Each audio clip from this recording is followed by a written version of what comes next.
Hello friends, so now let us learn something about the living world which is occupying our earth. So we have seen that we have varieties in this living world which is occupying our earth, right? So in this chapter we will be studying about those varieties and how these varieties are interrelated to each other and how can we group these variety of organisms into some grouping system so that it will be very easy for us and for our scientists to do some research on those organisms and to study the phylogeny or their evolutionary relationships within the group or among the group itself.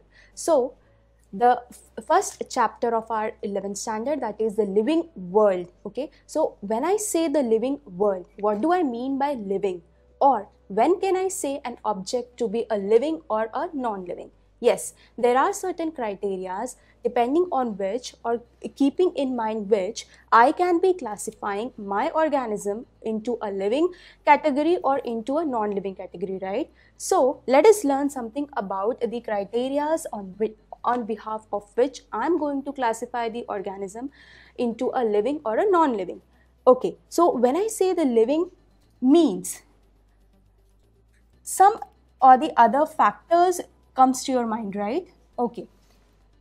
So first study what is living.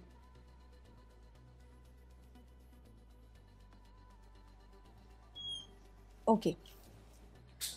Now our earth, we have seen our earth, they have diversity in their climate, they have diversity in their organisms they are occupying, and we have diversity in the landscape also, right? We have many different regions or which is present in a single earth. Depending upon these regions, we have different types of organisms also present or residing in that regions, right? So here we will be studying about those organisms, the organisms which are related, or they some organisms which are showing some common relationships or some common characteristics. Will be grouping those organisms into one group or into one category depending upon the similarities or dissimilarities they share between them. And also we will be studying about how to classify the organisms into different groups and how are we going to name those organisms, because we need a scientific name or we need a name for an organism by which it will be known all over the world, but not by its vernacular name or by its local name. Yes, we have different regions and we have different names depending upon that region or locality. So for the scientists or for the researchers to study about those organisms, we need a common name given to that organisms by which it will be known all over the world, right? And also we'll be learning about the taxonomical hierarchy. This taxonomical hierarchy is nothing but it is the steps or the criteria on which we will be classifying the organisms into different ranks or into different categories, right? And also at last we'll be studying about the taxonomical aids which will be helping us to classify the organisms and to learn the characteristics of those organisms, right? So starting up with the what is living. Okay, so when I say living, the organism or the object to be a living or to show a living characteristics, what do they need? First, they should show growth. Yes, the organism should grow in size or it can grow in numbers, right? So the growth can be of two types. It can be in the size growth or it can be the growth of numbers. And I can relate this growth with reproduction also, right? When I say the growth in numbers means the organism is increasing in numbers, which means the organism is reproducing itself or increasing its population, right? So growth, it can be in the size growth or can be increase in the number. Usually my unicellular organisms, what they do, they increase in numbers rather than growing into size, right? And our multicellular animals, they usually grow in size. So this is usually shown by the multicellular organisms and these are my Unicellular organisms. So in unicellular organisms, I can relate my growth with reproduction, right? Yes. Okay. Now, again, in growth, there are some exceptions. Now, when I say growth, also my growth shows some exceptions. Okay. I say when organisms are said to be living, when they are showing a property called as growth, or when they grow in size or when they grow in number. Okay. But we have some non-living things also which grow in size, like your mountain, your sand hills. They also grow in size because of the deposition of the soil or because of the deposition of the sand, right? So this is also growing in size. But can I say this is also this can be a growth of the non-living organism?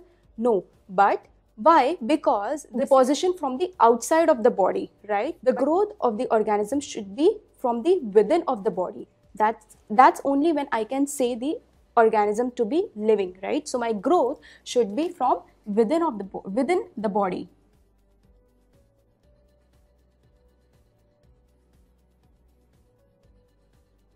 Okay, so this is being my first criteria, growth. Okay, also if the growth is from the body or within the body, it is usually by the division of the cell. Supposing in a multicellular organism, how the growth in size will happen? This is usually by the division of the muscle cells, right? This will divide and this will accumulate to give a growth in that organism. But in a non-living thing, as I said, mountain or sand hills, it is basically deposition of the sand or the soil on the mountains, right, or on the sand hills. So this is how the difference lies between the growth of living and the growth of non-living. Okay, so taking growth as a factor, I can't say my organism or my object to be living. I should have some other supportive criteria also to relate this growth or to relate the organisms to keep it in a living or a non-living group, right? So coming to the second criteria, which is reproduction.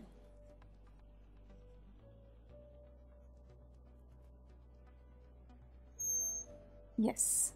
So as I said, my reproduction or my growth can be related with the reproduction in a unicellular organisms because these are growing in size, these are growing in numbers. In turn, they are reproducing within itself and giving out the increase in the population, or thus giving out the same species. So reproduction basically can be related with the increase in the growth of the unicellular organisms. In multicellular organisms also, reproduction is the very first or the very important factor to classify the organisms as a living organism or to say the object to be living. Why? Because reproduction, basically we are talking about the sexual reproduction. Even asexual reproduction is considered as a reproductive factors. But by sexual reproduction, how they do? They reproduce sexually to give out the same species which can again reproduce within themselves, right? So reproduction being the second criteria to which I can say an object to be living. Now coming to the third criteria, which is metabolism.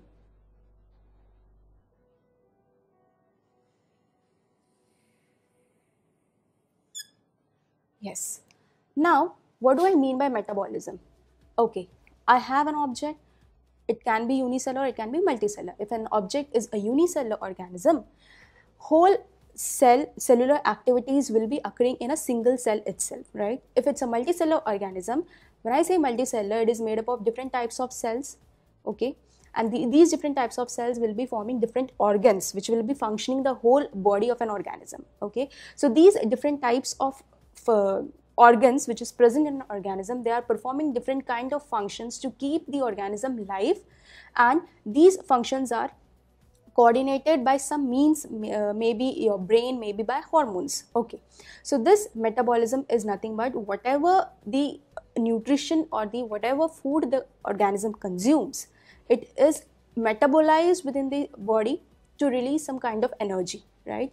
And so this metabolism happens where? These metabolism happens in each and every cell to release what? The ultimate product, which is the energy which is required by the organisms to work for its activities, right? So my metabolism, it is made up of two words again, which is catabolism and anabolism.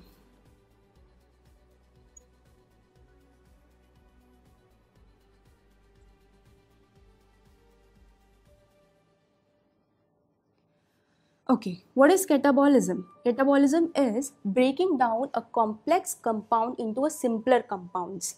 Okay, so this is breaking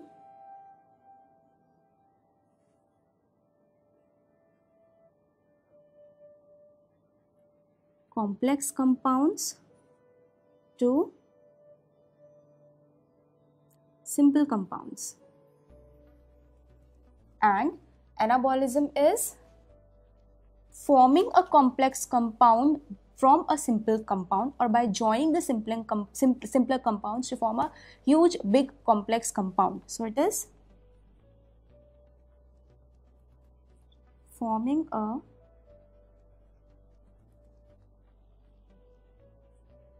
complex compounds or compound from simpler ones.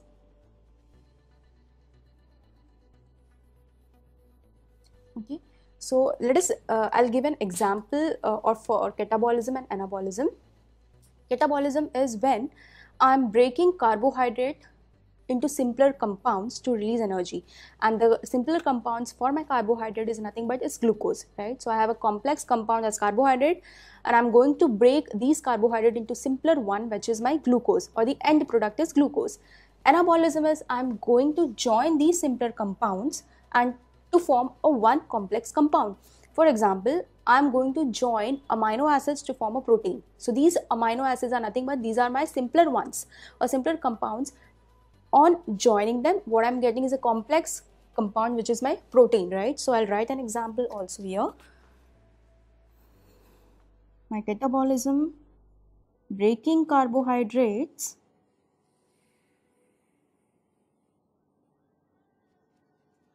into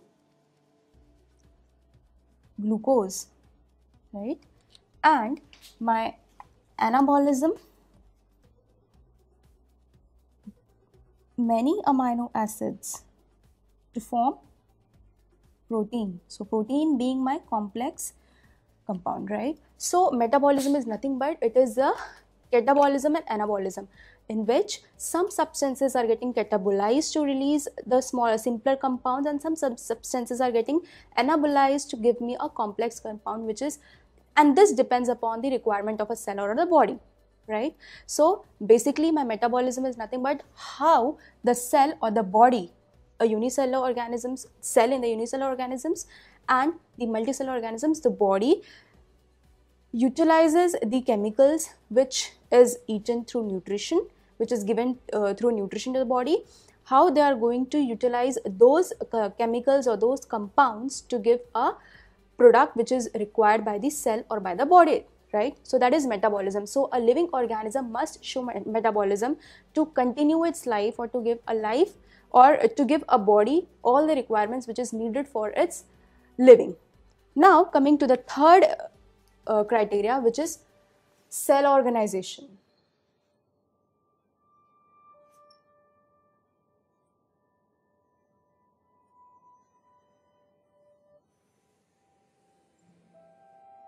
Okay, now from the very starting itself, I am saying unicellular and multicellular, right? So this unicellularity of a cell or the multicellular organisms, they show some kind of similarities or differences in the cell structure, cell organization of the cell, right? When I say unicellular organisms, their cell structure or their cell organization will be different with my compared to my multicellular organisms, right? Because my unicellular organisms or the single cell has to perform all the activities for the life of the cell, right? And in multicellular organisms, I have many different kinds of cells which is forming different organs and which is regulating or which is controlling the body, right? So the cell organization also plays a major role for the living criteria. This cell, as I said, cell, and we have already studied about the cell we know about the cell. We have a cell wall in plant cell. In animal cells we do not have cell wall. So, and we have a plasma membrane. In between we have cytoplasm, which is provided by all kind of cellular organelles, right? And these cellular organelles are performing different functions for functioning of the proper complete cell.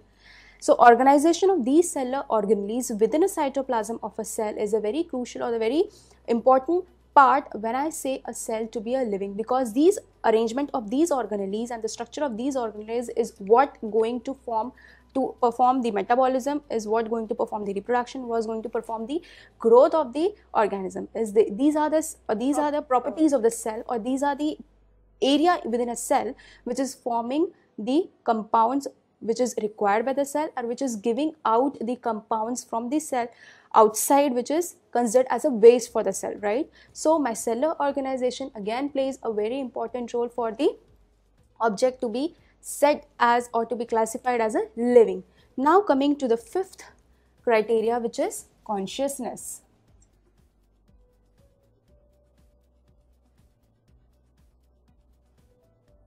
Now when I say consciousness, means my body should be very alert or very conscious to some or the other kind of external stimuli which is received by the body, right? So, or it should be able to sense the environmental factors. So it is called as consciousness. Now again, whether this consciousness is usually seen in the animals only, not in the plants, right? So this consciousness again have some exceptions, in which I can say that the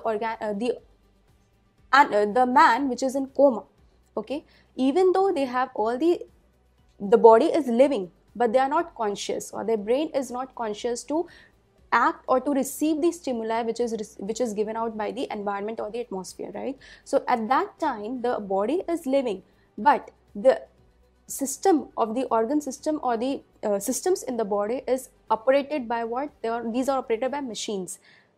And the man is in coma, so they do not have any conscious, they are not in a conscious state to respond or to receive any external stimuli, right? So that is again, or this is again the criteria for the organism to be a living. Now coming to the sixth criteria, which is responding to stimuli.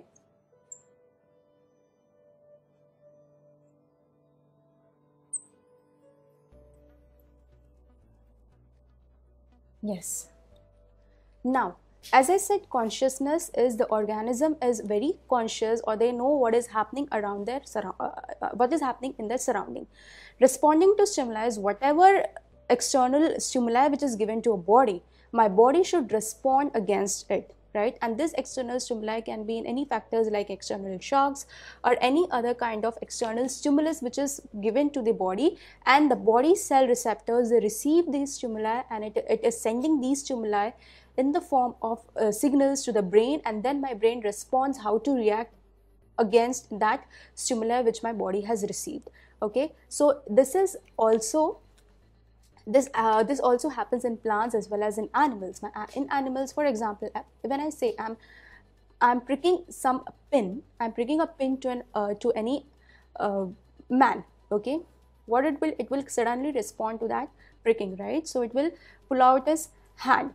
So that is how my animals respond to the stimuli. And for plants, this stimulus is responded by plants in the form of their change in the shape, in the form of their movement. For example, phototropism, the plant moves in the direction of sunlight, so that is how it is responding to the external stimuli of the sun.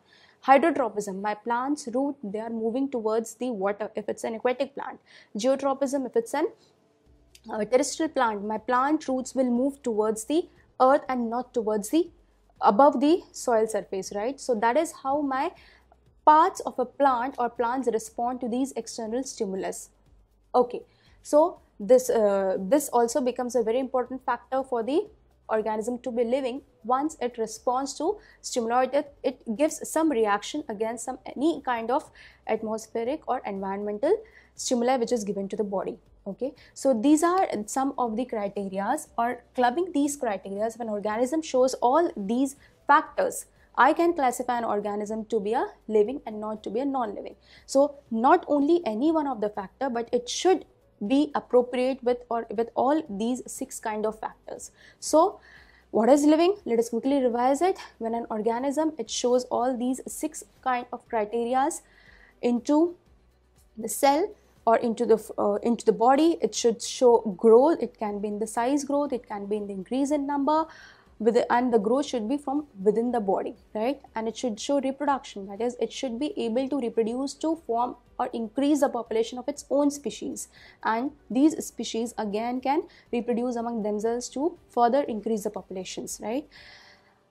The body should show metabolism, whether it's a unicellular organism or it's a multicellular organism. It should show metabolism for its continuity of the life or for the activities of the body, and to release energy which they are going to utilize to work out some kind of activities. Then the cell organization, how the cell is organized. If it's a unicellular organism, all the factors for a cell to be living should be present in the cell itself, and the cell organelles which are present in the cell, it should be organized in such a way that it should have a proper communication among within themselves, and should be able to form the compounds which are required by the cells, and should be able to eliminate the compounds of waste, which is now called as waste, from the body, from the cell, so that it will not accumulate in the cell and will be toxic for my cells. Okay, this is the case same with the multicellular organisms. Though unicellular organisms have a single cell, so they are having all the machineries in a one cell only. Multicellular organisms, these are made up of different types of cells to form different types of organs. So I have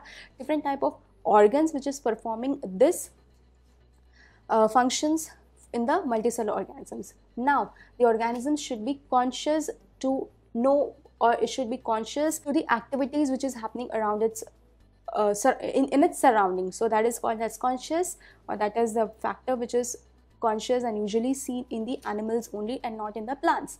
Then coming to the last criteria, which is responding to stimuli. So my organism or the object should respond to the external stimuli, and this external stimuli can be in any form. So in when my external factors, it gives out some stimuli to the cell, my cell should be able to receive these stimulus and should react against that stimulus. So in multicellular organisms, this is basically in animals, preferring to animals, these are basically received by the cell receptor, and the signals, this stimulus signals are given to the brain.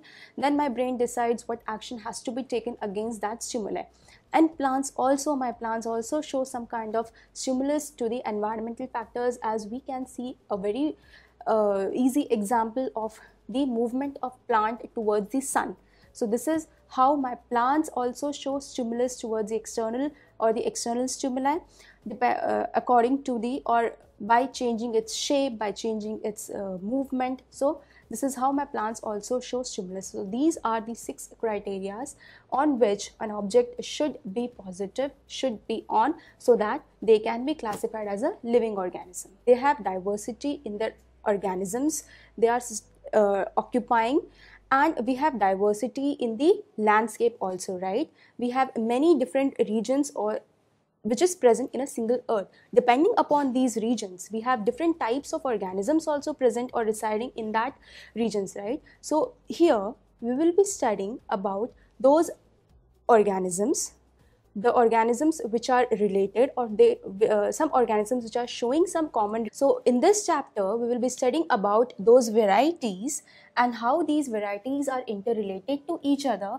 and how can we group these variety of organisms into some grouping system, so that it will be very easy for us and for our scientists to do some research on those organisms and to study the phylogeny or their evolutionary relationships within the group or among the group itself. So the first chapter of our 11th standard, living or a non-living. Okay, so when I say the living means some or the other factors comes to your mind, right? Okay, so first study what is living.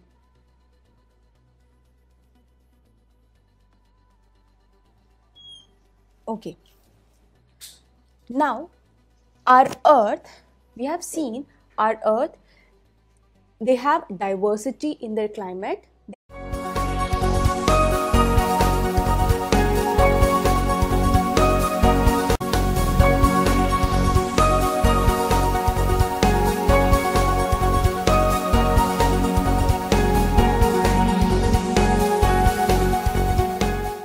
Hello friends. So now let us learn something about the living world which is occupying our earth. So we have seen that we have varieties in this living world which is occupying our earth, right? That is the living world. Okay, so when I say the living world, what do I mean by living?